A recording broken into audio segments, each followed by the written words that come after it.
नमस्कार नमस्कार नमस्कार दोस्तों दोस्तों बहुत बहुत बधाई हो। 8 दिन पहले आपको याद है हमने वीडियो बनाया था और बात की थी कि क्या 1987, 2004 और 2008 के बाद भारत को चौथी बार विश्व जूनियर शतरंज का खिताब मिलेगा। और हमने बात की थी प्रणव की। उसके बाद 3 दिन पहले भी मैंने एक वीडियो बनाया था और बोला था कि भारत विश्व खिताब के करीब है। बात जो है वो एकदम सही साबित हुई दोस्तों, और भारत के प्रणव भी जो है विश्व जूनियर शतरंज चैंपियन बन गए हैं। तो ये एक और उपलब्धि है इस लिहाज से, अगर आप देखें कि वर्तमान में विश्व चैंपियन भी भारत का है और विश्व जूनियर चैंपियन भी भारत का है। आखिरी बार ये नॉर्वे के साथ हुआ है जब मैग्नस कार्लसन विश्व चैंपियन थे और आर्यन तारी भी वर्ल्ड चैंपियन जूनियर चैंपियन बन गए थे। तो एक और उपलब्धि भारत के प्रणव वी लेकर के आए हैं। आखिरी राउंड के ठीक पहले प्रणव जो है वो आधे अंक की बढ़त पर थे। उनके जो नज़दीकी प्रतिद्वंदी थे उनके सामने थे मैटिक लेवरेनिक जो कि स्लोवेनिया के खिलाड़ी हैं, और उनसे आधा अंक आगे थे। और ये तय था, 8.5 पे ये खेल रहे थे, 8 पे वो खेल रहे थे, और ये तय था कि अगर चैंपियन बनना है इस मैच में तो जो आखिरी राउंड है उसमें अगर ड्रॉ भी करते हैं प्रणव तो चैंपियन बन जाएंगे। तो आइए देखते हैं कि प्रणव ने ड्रॉ किया है ये मुकाबला इस मैच में, मैं आपको पहले से बता दे रहा हूँ। लेकिन यहाँ पर इमोशंस बहुत ऊपर नीचे होंगे। आखिरी राउंड था, घबराहट होती है कि पूरा जो किया धरा वो खराब ना हो जाए। इससे पहले 1987 में विश्वनाथन आनंद, 2004 में पेंटाला हरिकृष्णा और 2008 में अभिजीत गुप्ता ने विश्व जूनियर शतरंज चैंपियनशिप का खिताब जीता था। और उसके बाद 17 साल हो गए थे भारत के पास से खिताब जो है वो आ ही नहीं रहा था। तो सबसे पहले आइए बात करते हैं, और ज़रूर आपके मन में कुछ सवाल होंगे कि गुकेश, प्रज्ञानंदा इन्होंने क्यों नहीं जीता, तो इस पर भी बात करेंगे हम। तो E4 C5 तो सफ़ेद मोरों से प्रणव खेल रहे थे यहाँ पर। नाइट F3 E6 C3 तो फाइनल डे है आपका, तो आप कोई भी बहुत शार्प लाइन नहीं खेलना चाहेंगे, आपको आधा पॉइंट चाहिए। तो C3 एक अच्छा चॉइस है अलापिन, जहाँ पर पोजीशन थोड़ा सा सेमी क्लोज जैसा रहेगा, समटाइम्स क्लोज भी हो जाता है और फ्रेंच टाइप का भी सेटअप बन जाता है। तो वाइट के पास ड्रॉ के चांसेस थोड़े से ज़्यादा रहेंगे। नाइट F6 तो यहाँ पर बिशप D3 लाइन खेली, D5 E5 क्लोज रखा सेटअप को। बिशप यहाँ पर खेलते हैं C2, इन्होंने खेला C4, क्वीन आया E2 पे। अभी D4 की भी तैयारी कभी ना कभी हो सकती है। नाइट C6 तो कैसल, क्वीन C7 तो रुक E1 से सपोर्ट लगाया E5 के पॉन को। और आप यहाँ पर सामने वाले जो मैटिक थे उन्होंने, क्योंकि उनके पास भी खिताब जीतने का मौका था, अगर वो हरा देते प्रणव को तो वो 9 पॉइंट पे पहुँच जाते, तो उनके पास भी बराबर मौका था आज की खिताब अगर वर्ल्ड जूनियर चैंपियन बनना है तो।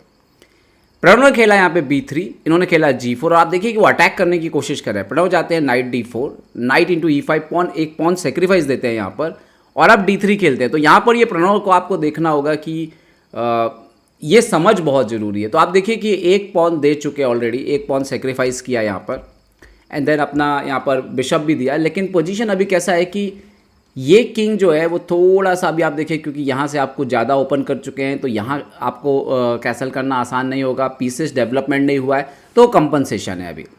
नाइट C5 आता है, क्वीन E2 वापस जाता है यहाँ पे, बिशप D7। अब लॉन्ग कैसल करने की तैयारी करी उन्होंने, तो बिशप B2, ये उतनी उम्दा चाल नहीं थी। लेकिन मैं बोलूँगा कि आज के खेल को ज़्यादा जज नहीं करना चाहिए, क्योंकि इतना बड़ा खिताब आपके पास आ रहा हो, इमोशंस कंट्रोल रखना बहुत मुश्किल काम है।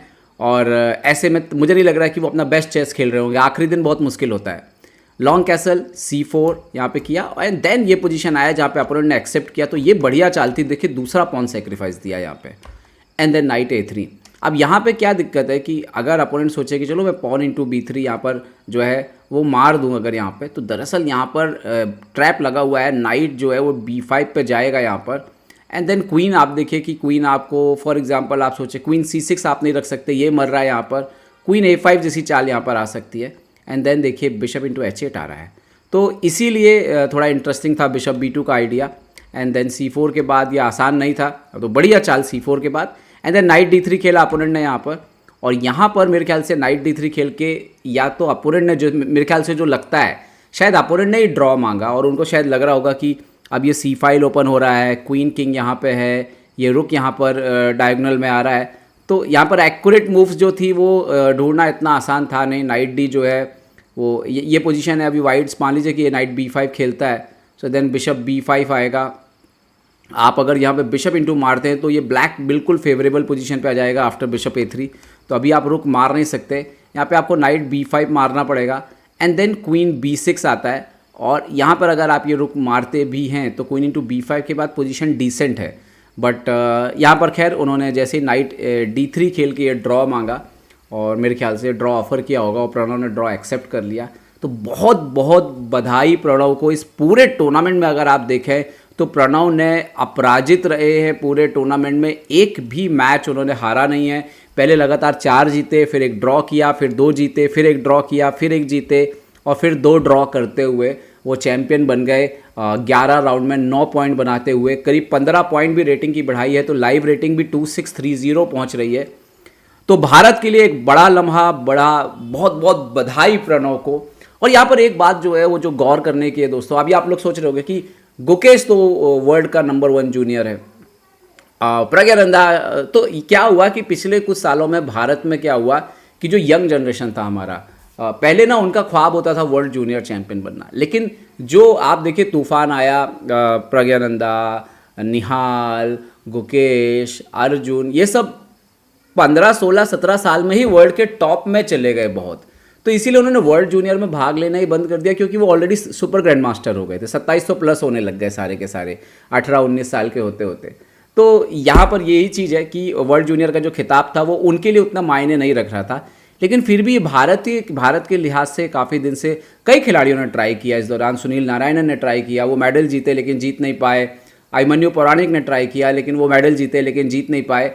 तो बहुत सारे खिलाड़ियों ने ट्राई भी किया इस दौरान, लेकिन खिताब नहीं आ रहा था भारत, क्योंकि विश्व खिताब आसानी से नहीं आता है। प्रज्ञानंदा ने खुद ट्राई किया, वो ग्रैंड मास्टर बन जाते, सबसे कम उम्र का खिताब जीत सकते थे, उस समय लीड कर रहे थे टूर्नामेंट में, लेकिन जीत नहीं पाए थे। वो 12 साल का जब वो वर्ल्ड चैंपियन बनने का चल रहा था, 12 साल में वो वर्ल्ड जूनियर ट्राई कर रहे थे।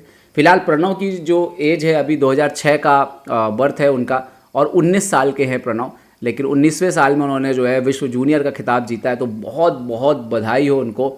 और भारत 17 साल बाद जो है ये खिताब लौटा है, जो कि अपने आप में जो है एक उपलब्धि है मैं बोलूँगा, क्योंकि आप इतिहास में देखें तो ये सिर्फ 4थी बार हुआ है। वुमेन सेक्शन में एना सुखमन, जो कि मेरे ख्याल से रूस की खिलाड़ी हैं, फीडे को रिप्रेजेंट करती हैं, वो वर्ल्ड जूनियर चैम्पियन बनने के उनके चांसेस जो है वो काफ़ी हाई है। और मैं एक बार अगर मैं देखना चाहूँ तो मैं आपको बता देता हूँ कि क्या हुआ है वुमेन सेक्शन में भी, ताकि क्लियर हो जाएगा कि कौन चैम्पियन बना है वहाँ पे। तो वुमेन सेक्शन में अभी आखिरी राउंड जो है वो खेला जा रहा है और एना जीत रही हैं। तो ये मोस्ट प्रॉब्ली जब तक खबर आएगी थोड़ी देर में पता लग जाएगा कि ये खिताब जीत गई, क्योंकि ऑलरेडी 8 में है, ये भी 9 पॉइंट पे पहुँच जाएंगी। और तो ये एक उपलब्धि भारत के लिए, और उम्मीद करता हूँ कि हम सभी के लिए जो है ये एक बड़ी उपलब्धि जो है वो साबित हुई होगी। तो अपना उम्मीद है दोस्तों ये वीडियो पसंद आएगा, पसंद तो लाइक शेयर सब्सक्राइब करना ना भूलें। चेस बेस इंडिया के लिए मैं निखिलेश जैन, जय हिंद।